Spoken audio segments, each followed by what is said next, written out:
नमस्कार दोस्तों, स्वागत है आपका हमारे YouTube चैनल में। दोस्तों, आज के इस वीडियो में हम लोग बात करेंगे टैक्स के बारे में। टैक्स क्या होता है, हमें सरकार को टैक्स क्यों देना चाहिए और सरकार हमसे टैक्स क्यों वसूलती है, ये सब कुछ जानेंगे इस वीडियो में। इनकम टैक्स क्या होता है, जीएसटी किस कैटेगरी में आता है, जीएसटी कैसे दिया जाता है, सरकार हमसे कैसे वसूलती है, सब कुछ बताएंगे। आप वीडियो में लास्ट तक बने रहिए। और अगर आप हमारे इस चैनल पर नए हैं तो आपको बता दूं, आपके लिए हम ऐसे फाइनेंस से रिलेटेड वीडियो लेकर के आते रहते हैं, तो इस चैनल को सब्सक्राइब जरूर कर लीजिए। ऊपर में आपको सब्सक्राइब बटन दिखेगा, वहाँ से सब्सक्राइब कर लीजिएगा। तो चलिए बिना किसी देरी के वीडियो को कर लेते हैं स्टार्ट। तो दोस्तों, इनकम टैक्स को समझने से पहले हमें ये समझना होगा कि आखिर टैक्स क्या होता है। हम जो सरकार को देते हैं टैक्स, ये क्या होता है, क्यों देते हैं। तो सबसे पहले देखिए समझते हैं हम टैक्स क्या होता है। टैक्स का मतलब यहाँ देखिए हम लिख भी दिए हैं, आप चाहे तो यहाँ से वीडियो को थोड़ा स्टॉप करके आप पढ़ भी सकते हैं। ये देखिए, टैक्स का मतलब वो पैसा होता है जो हम हर साल हमारी कमाई में से सरकार को देते हैं, ताकि सरकार हमारा देश को अच्छी तरह से चला सके। इसी को टैक्स या फिर इनकम टैक्स भी बोल सकते हैं। तो आप समझ गए टैक्स का मतलब, यानी हम साल भर में जितना भी कमाते हैं उसका कुछ परसेंट हम सरकार को देते हैं, ताकि सरकार हमारा देश अच्छे से चला सके। अब देश कैसे चलाएगा ये आप समझ लीजिए, मतलब सरकार हमसे क्यों लेती है पैसा। अगर सरकार के पास पैसा होता है कि नहीं होता, वो देखिए नीचे में हम लिख दिए हैं, सरकार हमसे क्यों लेती है। सरकार द्वारा अपने आधिकारिक क्षेत्र में निवासित लोगों एवं स्थापित संस्थाओं को विभिन्न प्रकार की फैसिलिटी देती है, जैसे कि सुरक्षा, बिजली, पानी, सड़क, स्कूल। मतलब आसान भाषा में आप समझिए, सरकार जो हम लोगों को फ्री में रोड बनवा के देती है, स्कूल देती है, गवर्नमेंट स्कूल होता है, गवर्नमेंट हॉस्पिटल होता है, उसके बाद बहुत सारा फैसिलिटी जिसमें सरकार का बहुत सारा पैसा खर्चा होता है। तो सरकार इस पैसे की वसूली टैक्स लगा के हम पे किया जाता है, कि मतलब सरकार हम पे टैक्स लगाया और आप उसका जो पैसा खर्चा हुआ वो इससे उसको वसूली हो जाता है, और फिर वो उसी पैसे से दूसरा रोड या फिर जो भी गवर्नमेंट का जो भी है वो बनवाता है। तो इस तरह से सरकार इसलिए हमसे टैक्स वसूली करता है। तो आप इतना समझ गए सरकार हमसे टैक्स क्यों वसूलती है और हम जो टैक्स देते हैं वो क्या होता है। तो इतना आप समझ गए। अब चलिए अगले चैप्टर में आपको लेकर चलते हैं। इंडिया में मोस्टली टैक्स को दो टाइप में डिवाइड किया गया है। दो टाइप में आप टैक्स भरते हैं, आपको पता नहीं होगा, बहुत लोगों को पता भी होगा। तो चलिए हम आपको लेकर चलते हैं कौन कौन सा टाइप होता है। तो ये देखिए, टैक्स को इंडिया में दो टाइप में डिवाइड किया गया है। एक होता है डायरेक्ट टैक्स, ये देखिए, और दूसरा होता है इनडायरेक्ट टैक्स। तो डायरेक्ट टैक्स क्या होता है पहले वो समझ लीजिए।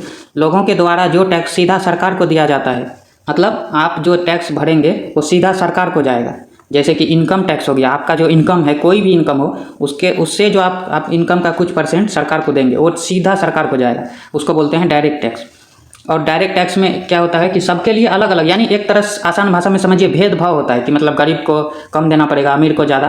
तो ये होता है डायरेक्ट टैक्स में। लेकिन इनडायरेक्ट टैक्स किसको बोलते हैं, ये देखिए, इनडायरेक्ट टैक्स वो होता है जो किसी सामान या वस्तु पे लगाया जाता है। जैसे कि हम मान लीजिए बिस्किट खरीदे, उस पर 18% जीएसटी लगता है, तो वो सीधा सरकार को नहीं जाता, पहले वो बिस्किट बनाने वाली कंपनी के पास जाता है, फिर वो इनकम टैक्स डिपार्टमेंट को भेजता है, फिर वो इनकम टैक्स डिपार्टमेंट वो सरकार गवर्नमेंट को भेजते हैं। इस तरह से, इसीलिए इसको इनडायरेक्ट टैक्स बोला जाता है। और ये सबके लिए समान होता है। जैसे डायरेक्ट टैक्स में आपने क्या सुना कि इसमें भेदभाव होता है, लेकिन इनडायरेक्ट टैक्स में कोई भेदभाव नहीं।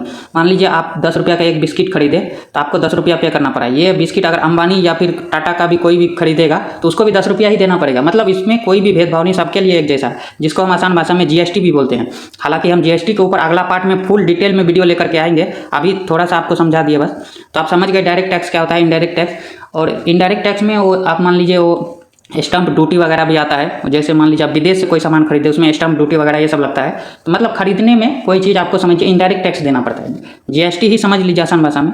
अब इतना समझ गया, अब चलिए अगले पार्ट में चलते हैं। आपने टैक्स समझ लिया, क्यों लेती है सरकार टैक्स, टैक्स कितने प्रकार के होते हैं। अभी इनकम टैक्स जो होता है ये भी बहुत टाइप के होते हैं। कौन कौन सा इनकम होता है इनकम टैक्स में, वो चलिए आप समझ लेते हैं। कि इनडायरेक्ट टैक्स में तो आपने समझ लिया कि सामान वगैरह जो खरीदने में वो सब में लगता है। लेकिन डायरेक्ट टैक्स में इनकम में कौन कौन सा इनकम पे टैक्स देना पड़ता है वो भी हम आपको बताते हैं। तो चलिए अगले में। तो देखिए इनकम टैक्स क्या होता है। इनकम टैक्स का आप आसान भाषा में आप समझिए, हमारे द्वारा एक फाइनेंशियल ईयर में कमाई गई इनकम का कुछ हिस्सा सरकार को देना पड़ता है। इसे इनकम टैक्स यानी आईटीआर भी बोलते हैं। आईटीआर का फुल फॉर्म होता है इनकम टैक्स रिटर्न, यानी आपका इनकम पे जो टैक्स बना उसके बाद रिटर्न आप दिए सरकार को, उसका कुछ हिस्सा।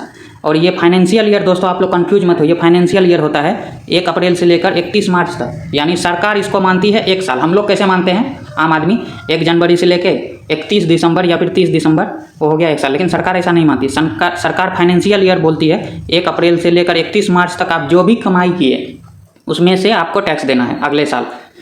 तो वो टैक्स कितना देना पड़ता है वो आपको बताएंगे। ये वीडियो हम आपको step by step part 1 part 2 ऐसे करके बताएंगे। आप पूरा देखिएगा, सब कुछ आसान भाषा में आपको समझाएंगे। तो आप ये समझ गए इनकम टैक्स क्या होता है। तो चलिए अब इसका प्रकार भी समझ लेते हैं।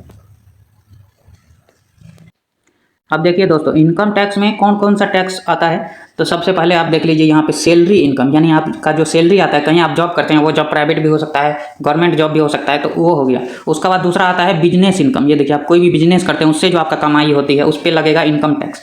उसके बाद रेंटल इनकम। रेंटल इनकम किसको बोलते हैं? मान लीजिए कोई घर खरीदा है, उसको रेंट पे लगाया है, या फिर कोई दुकान, मतलब रेंट का जो भी पैसा आता हो वो। उसके बाद हाउस बाय सेल इनकम, यानी घर खरीद के आप बेचते हैं, उसमें जो आपको प्रॉफिट हुआ उस प्रॉफिट पे लगेगा। उसके बाद स्टॉक मार्केट में आप किसी तरह का इनकम करते हैं, वो उस पे लगेगा। स्टॉक में कोई शेयर खरीद के बेचते हैं या फिर उसमें से डिविडेंड आता है तो उस डिविडेंड पे लगेगा। उसके बाद सेविंग अकाउंट, यानी आपका जो बैंक है उसमें जो इंटरेस्ट आता है उसमें लगेगा। उसके बाद फिक्स डिपॉजिट आप कराते हैं, बहुत लोग बोलता है फिक्स डिपॉजिट में कोई वो नहीं लगता है टैक्स, तो आपको बता दें फिक्स डिपॉजिट में भी टैक्स देना पड़ता है। आपको पता नहीं होगा, आगे हम बताएंगे कितना देना पड़ता है। उसके बाद देखिए, बहुत आदमी ड्रीम 11 लगाते हैं टीम, तो आपको बता दें ड्रीम 11 का टीम भी इनकम टैक्स के दायरे में आता है। यानी अगर आपको ड्रीम 11 से कुछ भी पैसा जीते हैं आप, तो आपको टैक्स देना पड़ेगा सीधा सीधा सर, चाहे आप कितना भी टैक्स क्यों ना हो, सरकार को देना ही पड़ेगा। वो आगे हम बताएंगे वीडियो में अगला पार्ट में कितना टैक्स क्या चीज़ पे देना है। उसके बाद देखिए, लॉटरी इनकम भी होता है। Land buy and sell, land मतलब हो गया वो प्लॉट वगैरह, जमीन वगैरह खरीदते हैं बेचते हैं, उसमें जो प्रॉफिट हुआ वो इनकम टैक्स में आता है, यानी ITR। इसी को बोलते हैं इनकम टैक्स रिटर्न। अब ITR बहुत तरह से सरकार बनाया है, सबके लिए अलग अलग। जैसे मान लीजिए आप 4 लाख कमाते हैं, कोई 5 लाख, कोई 6 लाख, तो ITR का अलग अलग फॉर्म होता है, ITR 1, ITR 2, ITR 3। तो किसको कौन सा फॉर्म भरना है वो सरकार डिसाइड कर दिया है, और ये हर साल बदलते रहता है, कि मतलब कुछ चेंज करते रहता है सरकार। तो अगले पार्ट में दोस्तों हम आपको बताएंगे कि GST क्या होता है, फुल डिटेल में बताएंगे। उसके बाद कितना इनकम पे कितना टैक्स देना पड़ता है। अभी वीडियो बहुत ही लंबा हो चुका है, इसीलिए हम इसको पार्ट 1 में रखते हैं। अगले पार्ट में हम आपको लेके आएंगे, बताएंगे कि इनकम टैक्स में जो टैक्स होता है सरकार हमसे कितना लेती है, कौन सा इनकम पे कितना टैक्स लगता है, और GST के बारे में बताएंगे, GST क्या होता है पूरा डिटेल में। तो आज के लिए इतना ही, चलिए मिलते हैं अगले वीडियो में। अगर आप चैनल पर नए हैं तो चैनल को सब्सक्राइब जरूर कर लीजिएगा, ऐसा ही इंटरेस्टिंग वीडियो आपके लिए हम हमेशा लेके आते रहेंगे। तो आज के लिए जय हिंद।